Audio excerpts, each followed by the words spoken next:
زباں ہے سوکھی ہوئی تیر کھا رہے ہیں حسین، کمال صبر شجاعت دکھا رہے ہیں حسین۔ سید الشہداء کو دو طریقے سے قتل کیا گیا ہے۔ ایک قتل جس میں سید الشہداء کو قتل کرنا ہے، خود شخص سید الشہداء کو، فرد سید الشہداء کو قتل کرنا ہے، جو کام اس نابغار شمر نے انجام دیا۔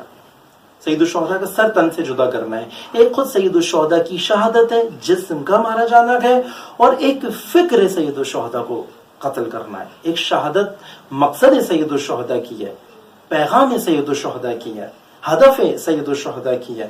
ہم دیکھ رہے ہیں کہ شمر سید الشہداء کا سر تن سے جدا کر سکتا ہے، لیکن شمر کبھی بھی مقصد سید الشہداء کو قتل نہیں کر سکتا۔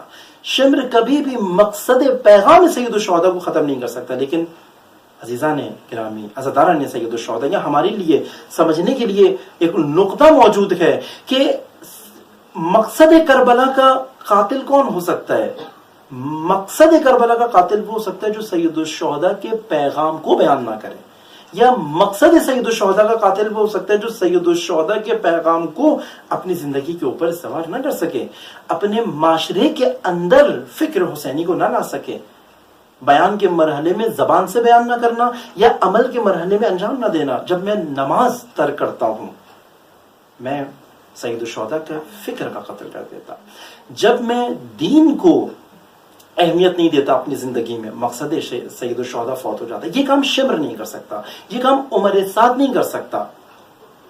لیکن جب میں منبر پہ آ کر امامت کو بیان نہ کروں، مقصد کربلا بیان نہ کروں، سید الشہداء کا مقصد فوت ہو جاتا ہے۔ کوئی بھی منبر سے آ کر تفرقے کی بات کرے، اتحاد بین المسلمین کو توڑنے کی کوشش کرے، حتی اہل سنت کے مقدسات کی توہین کرے، جس کے نتیجے میں امت اسلامیہ کے اندر مشکل پیدا ہو جائے، یہ شخص مقصد سید الشہداء کا قاتل بن جاتا ہے۔ یا حتیٰ وہ افراد جو عزاداری کو اپنی معاش کا ذریعہ بنائے ہوئے ہیں، جن کو تاجران خون حسین سے تعبیر کیا جاتا ہے، یہ قاتلان مقصد حسین ہیں۔ شمر، عمر سعد و یزید و حرملہ، انہوں نے لشکر سید الشہداء کو قتل کیا، مقصد سید الشہداء کا قتل نہ کر سکے، فکر سید الشہداء کو قتل نہ کر سکے۔